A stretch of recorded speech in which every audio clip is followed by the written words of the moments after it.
நம்பகத்தன்மையான செய்திகளுக்கு ஆர்டிஎம். வணக்கம், நான் ஜெயமுருகன் சந்திரன். முதலில் முதன்மை செய்திகளை காண்போம்.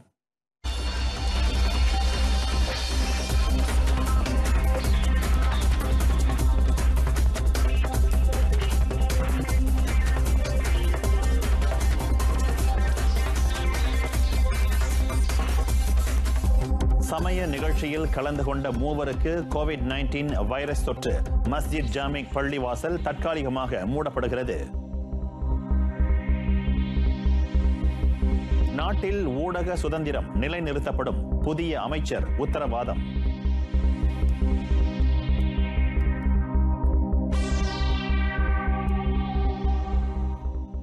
தலைநகர் ஸ்ரீ பத்தாலிங்கில் உள்ள மஸ்ஜித் ஜாமிக் பள்ளிவாசல் தற்காலிகமாக மூடப்படுகிறது. அண்மையில் அந்த பள்ளிவாசலில் சமய ஒன்று கூடலில் கலந்து கொண்டவர்களில் மூவருக்கு கோவிட்-19 வைரஸ் தொற்று இருப்பது உறுதிப்படுத்தப்பட்டது. அதையடுத்து அப்பள்ளிவாசலில் கிருமி நாசினியை தெளித்து சுத்தப்படுத்தும் பணிகள் மேற்கொள்ளப்படவிருப்பதாக சுகாதார அமைச்சர் டத்தோஸ்ரீ டாக்டர் அடாம் பாபா தெரிவித்தார். மஸ்ஜித் ஜாமிக் பள்ளிவாசல் சமய நிகழ்ச்சியில் கலந்து கொண்டவர்களில் குவாந்தான் தாவாவ் பகுதிகளைச் சேர்ந்த தலா ஒருவருக்கும் புருனை நாட்டவர் ஒருவருக்கும் கோவிட்-19 வைரஸ் தொற்றியுள்ளது. 4 நாட்களுக்கு நடைபெற்ற அந்த நிகழ்ச்சியில் ஏறக்குறைய 5000 உள்நாட்டவர்கள் உட்பட 10,000 பேர் கலந்து கொண்டதாக கூறப்படுகிறது. பொதுமக்கள் மத்தியில் வைரஸ் மேலும் பரவாமல் இருக்க அந்த நிகழ்ச்சியில் பங்கேற்றவர்கள் மருத்துவ பரிசோதனையை மேற்கொள்ளும்படி சுகாதார அமைச்சு வலியுறுத்தியிருக்கின்றது. இவ்வேளையில் நாட்டில் கோவிட்-19 வைரஸ் கண்டவர்களுக்கு சிகிச்சை அளிக்க ஸ்லாங்கூர் சுங்காய் புலு மருத்துவமனை போதிய கட்டில் வசதிகளையும் மருத்துவ பணியாளர்களையும் கொண்டிருப்பதாக அமைச்சர் கூறினார். ஒரு நேரத்தில் 722 நோயாளிகளுக்கு சிகிச்சை அளிக்கக்கூடிய ஆற்றலை அந்த மருத்துவமனை கொண்டிருப்பதாக சுகாதார அமைச்சர் டத்தோஸ்ரீ டாக்டர் அடாம் பாபா தெரிவித்தார்.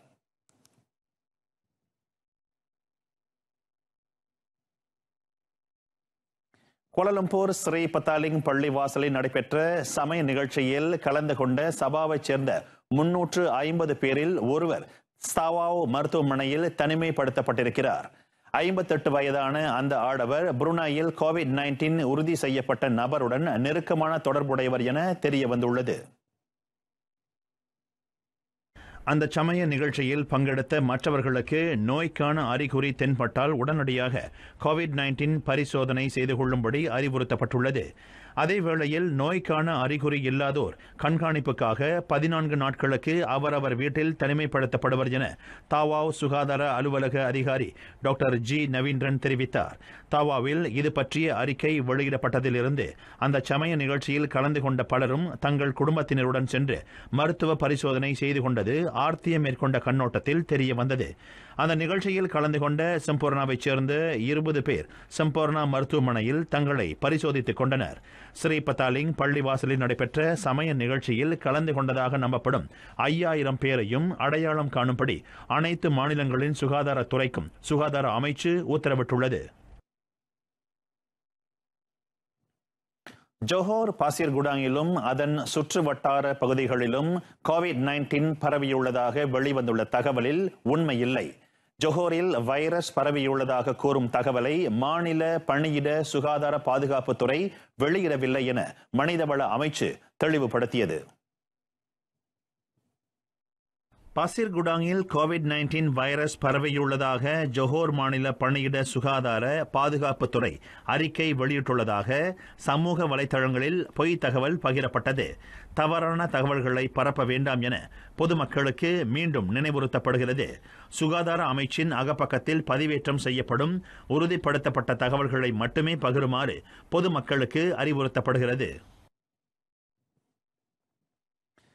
தொழிலாளர்கள் கோவிட்-19 வைரஸால் பாதிக்கப்பட்டுள்ளனரா என்பதை கண்டறிய முதலாளிமார்கள் உரிய சுகாதார பரிசோதனைகளை மேற்கொள்ளும் வசதிகளை ஏற்படுத்த வேண்டும். அத்துடன் அத்தொற்றுக்கு இலக்காகியவர்கள் மன ரீதியிலான பாதிப்பிலிருந்து மீள முதலாளிமார்கள் தொழிலாளர்களுக்கு உறுதுணையாக இருக்க வேண்டும் என மனிதவள அமைச்சர் டத்தோஸ்ரீ எம் சரவணன் அறிவுறுத்தியுள்ளார். இதுபோன்ற காலகட்டங்களில் குறிப்பாக இந்த நோய் பீடிக்கப்பட்டிருப்பதாக ஒரு சந்தேகப்பட்டு அவரை குவாரண்டைன் பண்ண அனுப்பிவிட்டால் ஏறக்குறைய 2 வாரத்திற்கு மனோநிலையில் அவர் பாதிக்கப்பட்டவராக இருப்பார். ஆக அவருடைய நிலை அவர் மட்டுமல்ல, அவர் சார்ந்த குடும்பமும் நிச்சயமாக ஒரு மன அழுத்தத்திற்கு ஆளாகி இருப்பார்கள். இது போன்ற காலகட்டத்தில் நிர்வாகத்தின் உரிமையாளர்கள், முதலாளிமார்கள் தயவு செய்து அப்படி பாதிக்கப்பட்ட தொழிலாளிகளுக்கு உரிய பாதுகாப்பு மட்டுமல்ல, உத்தரவாதத்தையும் நம்பிக்கையும் கொடுங்கள். அதுதான் அவர்களை இது போன்ற பிணிகளிலிருந்து மீள்வதற்குரிய உதவியை செய்ய. இத்தாலி, தென்கொரியா உட்பட வெளிநாடுகளில் கோவிட்-19 வைரஸ் அதிவேகமாக பரவி வரும் வேளையில் மலேசியாவிலும் அத்தொற்றால் பாதிக்கப்பட்டுள்ளவர்களின் எண்ணிக்கை அதிகரித்து வருகின்றது. அதனால் அந்த வைரஸ் தொற்றிலிருந்து விடுபட மலேசிய தொழிலாளர்களும் முதலாளிமார்களும் உரிய நடவடிக்கைகளை எடுக்க வேண்டும் என மனிதவள அமைச்சர் அறிவுறுத்தினார். கோவிட்-19 வைரஸ் ஏற்படுத்தியுள்ள சுகாதார அச்சுறுத்தலுக்கு மத்தியில் திட்டமிட்டதைப் போல 2020 மலேசியாவிற்கு வருகை அளிக்கும் ஆண்டுக்கான திட்டங்கள் தொடரப்படுவது உறுதி செய்யப்படும். அதற்காக ட்ராக் எனப்படும் சுற்றுலா துறை சீரமைப்பு செயற்குழுவை டூரிசம் மலேசிய துறை அமைத்துள்ளதாக அதன் இயக்குநர் டாக்டர் ஆமார் அப்துல் காப்பார் தெரிவித்தார். கோவிட்-19 வைரஸ் பரவி வருவதை தொடர்ந்து சுற்றுலாத்துறை பல சவால்களை சந்தித்து வரும் வேளையில் டூரிசம் மலேசியா முன்னெடுத்திருக்கும் இம்முயற்சி நிச்சயம் நல்ல பலனை கொண்டு வரும் என டாக்டர் ஆமார் அப்துல் காப்பார் நம்பிக்கை தெரிவித்தார். இம்முயற்சியின் வாயிலாக மலேசியாவிற்கு வருகை அளிக்கும் ஆண்டை முன்னிட்டு நடத்தப்பட திட்டமிடப்பட்டிருக்கும் நிகழ்ச்சிகளை தொடர்ந்து நடத்த முடியும் என அவர் கூறினார். உள்நாட்டிலும் ஆசியான் நாடுகளிலும் சுற்றுலா பயணத்தை மேற்கொள்வதை ஊக்குவிக்கும் நடவடிக்கைகளில் அதிக முக்கியத்துவம் அளித்து வருவதாக அவர் சொன்னார். டாக்டர் ஆமார் அப்துல் காப்பார் RTM தொலைக்காட்சியில் ஒளியேறிய ஸ்லாமட் பாகி மலேசியா நிகழ்ச்சியில் கலந்து கொண்டார்.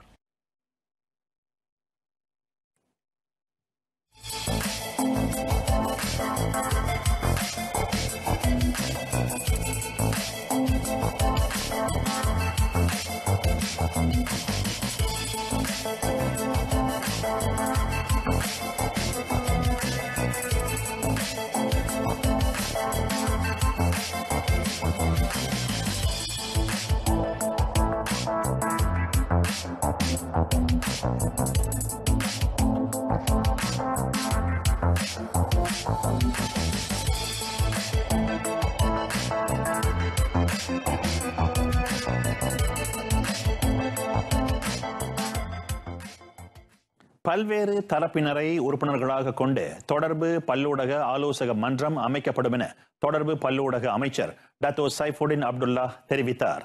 அரசாங்கம், வர்த்தகம், அரசாங்க சார்பற்ற அமைப்புகள் ஆகிய தரப்புகளை அந்த மன்றம் உட்படுத்தியிருக்கும் என்றார் அவர். புத்ராஜயாவில் அமைச்சர் டாக்டர் சைஃபுடின் அப்துல்லா தொடர்பு பல்லூடக அமைச்சின் கீழ் உள்ள துறைகள், அமைப்புகள் ஆகியவற்றின் தலைவர்களுடன் சந்திப்பு நடத்தினார். மக்களுக்கான அமைச்சின் சேவைகள் தடைபடாமல் இருக்க ஏற்கனவே திட்டமிடப்பட்ட நிகழ்ச்சிகளும் கொள்கைகளும் தொடரப்படும் என அமைச்சர் உறுதியளித்தார். செயல்பாடுகளில் புதிய அணுகுமுறையும் கடைபிடிக்கப்படும் என்றார் அவர். இவ்வேளையில் அறிவார்ந்த சமூகத்தை உருவாக்குவது அமைச்சின் புதிய கொள்கையாக அமையும். அமைச்சின் தரமான நிகழ்ச்சிகள், விளக்கங்கள் ஆகியவற்றின் மூலமாக சமூகத்தினர் தகவல் அறிந்தவர்களாக இருப்பது உறுதி செய்யப்படும் என அவர் குறிப்பிட்டார்.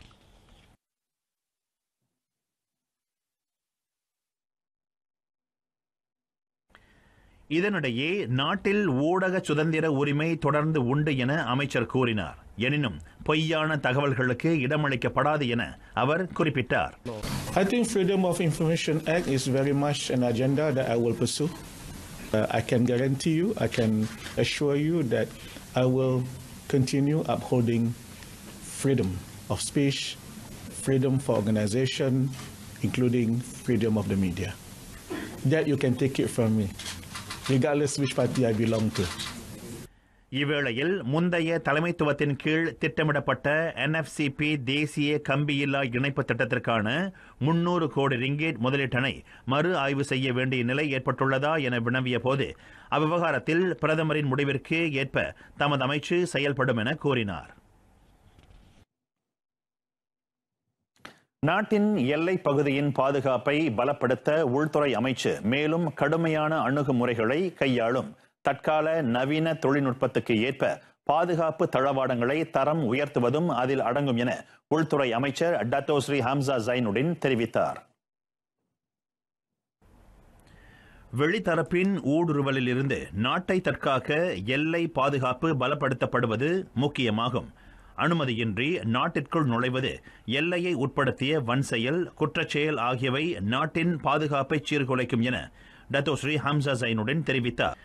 ஆட்பலம், நிதி நிர்வகிப்பு முறை, வியூக திட்டம், எல்லை பாதுகாப்பு நடவடிக்கைகளை ஒருங்கிணைப்பது என முழுமையாக ஆராய்ந்து எல்லை பாதுகாப்பு பலப்படுத்தப்படும் என அவர் சொன்னார். புத்ராஜயாவில் 2019 ஆண்டுக்கான உள்துறை அமைச்சின் சிறந்த பணியாளர்களுக்கான விருதளிப்பு நிகழ்ச்சியை அமைச்சர் தொடக்கி வைத்தார். பேராக்கில் புதிய மந்திரி பசாரை நியமனம் செய்வது தொடர்பில் பர்சாத்து, அம்னோ, பாஸ் ஆகிய கட்சிகளைச் சேர்ந்த 3 தலைவர்கள் பேரா மாநில ஆட்சியாளர் சுல்தான் நாஸ்ரின் மொய்சுடின் ஷாவை சந்தித்தனர். அந்த சந்திப்பின் போது மூவரின் பெயர்கள் மந்திரி பசார் பதவிக்கு முன்மொழியப்பட்டுள்ளது. அவர்களில் தகுதியானவரை அப்பதவிக்கு நியமிப்பது மாநில ஆட்சியாளரின் அதிகாரத்துக்கு உட்பட்டது. ஆட்சியாளர் நியமிக்கும் புதிய மந்திரி பசார் நாளை அதிகாரப்பூர்வமாக பதவியேற்பார் என சற்று முன்னர் மாநில அரசாங்க செயலாளர் வெளியிட்ட அறிக்கையில் குறிப்பிடப்பட்டுள்ளது. பேரா அம்னோ தொடர்பு குழு தலைவர் டத்தோ சாரானி முகமது அபு, மாநில பாஸ் கட்சியின் ஆணையர் ரஸ்மான் ஜக்கரியா, பேரா பர்சாத்து கட்சியின் தலைவர் டத்தோஸ்ரீ அஹமத் ஃபைசால் அசுமு ஆகியோர் சுல்தான் நஸ்ரினை சந்தித்து பேசினர். அந்த மூவர்தான் மந்திரி பசார் பதவிக்கு பரிந்துரைக்கப்பட்ட சட்டமன்ற உறுப்பினர்கள் ஆவர். இவர்களை தவிர்த்து 7 முன்னாள் ஆட்சிக்குழு உறுப்பினர்களையும் சுல்தான் நஸ்ரின் சந்தித்தார். பேராக்கின் 13வது மந்திரி பசாரை ஆட்சியாளர் அறிவிக்கும் வரையில் மக்கள் பொறுமை காக்க வேண்டும் என அந்த மூவரின் சார்பிலும் டத்தோஸ்ரீ அஹமத் ஃபைசால் கேட்டுக்கொண்டார். அரசியல் நிலைத்தன்மையையும் மக்களின் பாதுகாப்பையும் கருத்தில் கொண்டு சட்டமன்ற உறுப்பினர்கள் செயல்பட வேண்டும் என்று ஆட்சியாளர் கேட்டுக்கொண்டதாக அவர் மேலும் குறிப்பிட்டார். கோத்தா திங்கி மாவட்டத்தில் உள்ள செம்பனை தோட்டங்களில் அமைந்துள்ள மின் நிலையத்தில் பொருத்தப்பட்ட மின் கலன்களையும் மின் கம்பிகளையும் திருடி வந்த 5 அடங்கிய கும்பல் ஒன்று பிடிபட்டது. புக்கிட் அம்பாட், புக்கிட் பசார் பகுதியில் உள்ள செம்பனை தோட்டங்களில் நடத்தப்பட்ட சோதனை நடவடிக்கையில் கேங் கமோ பண்டஹாரா என்ற அந்த கும்பல் கைது செய்யப்பட்டதாக ஜோஹர் போலீஸ் தலைவர் டத்தோ அயூப் கான் மைடின் பிச்சை தெரிவித்தார். 21 வயதிலிருந்து 68 வயதிற்குட்பட்ட அவர்கள் 5 கடந்த ஆண்டு ஆகஸ்ட் முதலே இத்திருட்டு நடவடிக்கைகளில் ஈடுபட்டு வந்தது கண்டறியப்பட்டுள்ளது. புறநகர் பகுதிகளில் அமைந்துள்ள மின் நிலையங்களை கொண்டிருக்கும் செம்பனை தோட்டங்களில் ஆட்களை வைத்து மின் கலன்களையும் மின் கம்பிகளையும் அக்கும்பல் திருடி வந்ததாக நம்பப்படுகின்றது. ஒவ்வொரு திருட்டுச் சம்பவத்திலும் அவர்கள் 1000 ரிங்கிட்டிலிருந்து 2500 ரிங்கிட் வரையில் வருமானத்தை பெற்றதாக டத்தோ அயூப் கான் குறிப்பிட்டார். இதுவரையில் 10,000 ரிங்கிட் முதல் 15,000 ரிங்கிட் வரையிலான மின் கம்பிகளும் மின் கலன்களும் திருடப்பட்டிருப்பதாக ஜோஹர் போலீஸ் தலைமையகத்தில் நடைபெற்ற செய்தியாளர் சந்திப்பில் அவர் தெரிவித்தார். உலகையே அச்சுறுத்தி வரும் கோவிட்-19 தொற்று குறித்த உண்மையான பொருளை அல்லது விளக்கத்தை பலர் சரியாக அறிந்திருக்கவில்லை. தொற்றுக்கும் நோயின் கடுமைக்கும் தொடர்பில்லை என்கிறார் ஜார்ஜ் வாஷிங்டன் பல்கலைக்கழகத்தின் சுகாதார கொள்கை நிர்வாக பிரிவு சிறப்பு பேராசிரியர் டாக்டர் லியானா வென். ஒரு நோய் மிக விரைவாக பேரளவில் பரவி வருவதையே WHO உலக சுகாதார அமைப்பு பேண்டமிக் என ஆங்கிலத்தில் குறிப்பிட்டுள்ளதாக பேராசிரியர் டாக்டர் லியானா வென் கூறுகிறார். உலக நாடுகள் அத்தொற்றை கட்டுப்படுத்த மேற்கொண்டு வரும் தடுப்பு நடவடிக்கைகளை கைவிட வேண்டாம் என உலக சுகாதார அமைப்பின் தலைமை இயக்குநர் டெட்ரோஸ் அடனோம் கெப்ரியசஸ் வலியுறுத்தியுள்ளதையும் அவர் சுட்டிக்காட்டினார். பாதிக்கப்பட்டுள்ளவர்களுக்கு சிகிச்சை அளிப்பது முக்கியத்துவம். அதே வேளையில் புதிதாக யாரும் வைரஸ் தொற்றுக்கு இலக்காகுவதை தடுக்க உடனடி நடவடிக்கைகள் அதிகரிக்கப்படுவது அவசியம் என்று பேராசிரியர் டாக்டர் லியானா வென் கூறினார். அமெரிக்கா போன்ற அதிநவீன மருத்துவ வசதிகளை கொண்ட நாடுகள் கூட கோவிட்-19 வைரஸை கட்டுப்படுத்த போராடி வருகின்றன. அதனால் அந்த வசதிகளை கொண்டிருக்காத நாடுகள் வைரஸ் தொற்று பரவுவதை தடுக்கும் நடவடிக்கைகளை பன்மடங்கு அதிகரிக்க வேண்டியது முக்கியம் என்றார் அவர். உலகம் முழுவதும் ஏறக்குறைய 1,20,000க்கும் கூடுதலான மக்கள் அத்தொற்றால் பாதிக்கப்பட்டுள்ளனர். 4,300க்கும் அதிகமானோர் பலியாகியுள்ளனர்.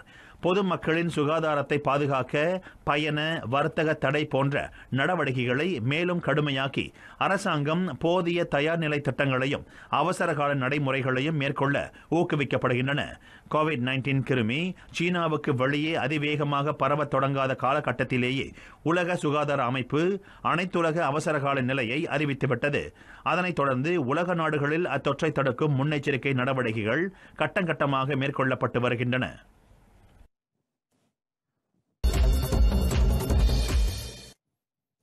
மலேசிய சூப்பர் லீக் கால்பந்தாட்டம் கடந்த வாரம் தெலுங்கானுவிடம் அடைந்த தோல்வியை ஈடு செய்யும் கிடாவின் முயற்சி தோல்வியில் முடிந்தது. ஷா அலாம் UITM அரங்கில் UITM FC அணியுடன் களம் இறங்கிய கிடா 1-1 என்ற கோல் எண்ணிக்கையில் சமநிலை கண்டது. முந்தைய ஆட்டங்களில் தோல்வி கண்ட கிடாவும் UITM அணியும் இந்த ஆட்டத்தில் கண்டிப்பாக வெற்றி பெற வேண்டும் என்ற வேட்கையில் களம் இறங்கின. ஆட்டம் தொடங்கிய 30வது நிமிடத்தில் கிடாவின் முதல் கோலை பெனால்டி வாயிலாக லைபீரிய இறக்குமதி ஆட்டக்காரர் கப்பா ஷர்மான் பெற்று தந்தார். இரண்டாம் பாதியில் ஆட்டத்தின் 82வது நிமிடத்தில் ஷாஃபிக் அல் ஹாஃபிஸ் தட்டி கொடுத்த பந்தை குஸ்டாஃபோ அல்மெய்டா கோலாக்கினார். அதுவே இறுதி கோலாக அமைய ஆட்டம் 1-1 என்ற கோல்களில் சமநிலையில் முடிவுற்றது. இந்த ஆட்டத்தில் கிடைக்கப்பெற்ற புள்ளிகளின் வழி பட்டியலில் கிடா 10ஆம் இடத்தை பெற்ற வேளையில் UITM 11ஆம் இடத்தை வகிக்கிறது. இதனிடையே கோங்பாடா சுல்தான் மிசான் ஜைனல் அபிடின் அரங்கில் தெலங்கானுவும் ஸ்லாங்கூரும் சந்தித்த ஆட்டம் 3-3 என சமநிலை கண்டது. பி சத்யநாதனின் வழிகாட்டுதலில் இயங்கும் ஸ்லாங்கூர் அணி ஆட்டத்தின் 38வது நிமிடத்தில் தற்காப்பு ஆட்டக்காரர் இஃபிடாயோ ஒலுசகன் வாயிலாக முதல் கோலை பெற்றது. அடுத்த 4 நிமிடத்தில் முகமது ரஹ்மான் மகாசு தெலங்கானு அணிக்கான கோலை புகுத்தி கோல் எண்ணிக்கையை சமப்படுத்தினார். ஸ்லாங்கூர் அணிக்கான மேலும் 2 கோல்களை முறையே முகமது கைரில் முஹைமின் ஜம்ரியும் பிரெண்டன் கானும் அடித்தனர். உபசரணை அணிக்கான 2வது 3வது கோல்களை முறையே சஞ்சர் ஷக்மிடோவும் ஆண்ட்ரூ லீ தாக்கும் பெற்று தந்தனர்.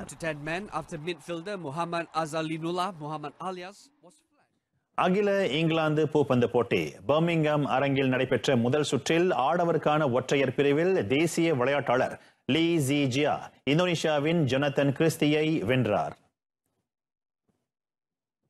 லீ ஜியா 21-15, 21-13 என்ற புள்ளிகளில் ஜொனத்தன் கிறிஸ்டியை வெற்றி கொண்டு 2வது சுற்றுக்கு முன்னேறினார்.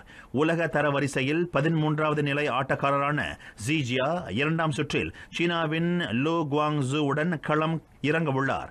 ஜப்பானின் கென்தா நிஷிமோட்டோ 21-18, 21-15 என்ற புள்ளிகளில் ஹாங்காங் விளையாட்டாளர் ஆங்கோஸ் காலோங்கை தோற்கடித்தார். உலக தரவரிசையில் 2வது நிலையை தக்க வைத்திருக்கும் இந்தியாவின் ஸ்ரீகாந்த் கிடாம்பியை சீனாவின் சென்லோங் மிக அபாரமான ஆட்டத்திற்கு பின்னர் 21-15, 21-16 என்ற புள்ளிகளில் வெற்றி கொண்டார். பெண்களுக்கான ஒற்றையர் பிரிவில் கடந்த பருவத்தின் வெற்றியாளரும் உலக தரவரிசையில் முதல் இடத்திலும் இருக்கும் சீனாவின் சென் யூஃபே தென்கொரியாவின் ஆன் சே யோங்கை 14-21, 21-14, 21-15 என்ற புள்ளிகளில் தோற்கடித்தார். பெண்களுக்கான மற்றுமோர் ஒற்றையர் பிரிவு ஆட்டத்தில் 21-14, 21-17 என்ற புள்ளிகளில் அமெரிக்காவின் ஜாங் பென்வேயை வென்றார் இந்தியாவின் PV சிந்து. ஆடவருக்கான இரட்டையர் பிரிவில் தேசிய இணையினரான தியோ யியும் ஆங் யூ சினும் சீனாவின் இணையினரை வீழ்த்தி அடுத்த சுற்றுக்கு முன்னேறினர்.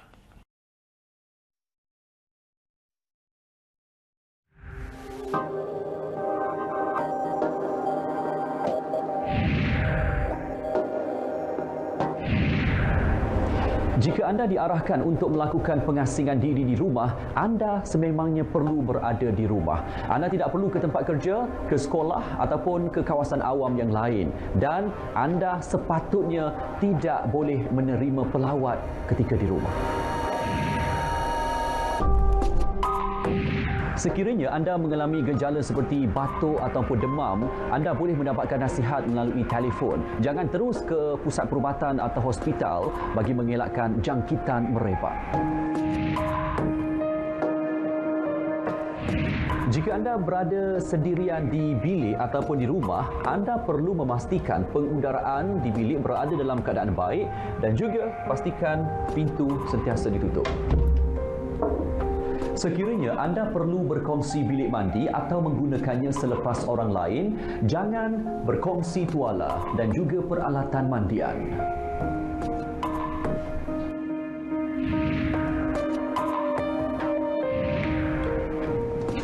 Sisa buangan atau sampah perlu menggunakan 2 lapis plastik kerana jika anda disahkan positif, ia akan dilupuskan secara berasingan.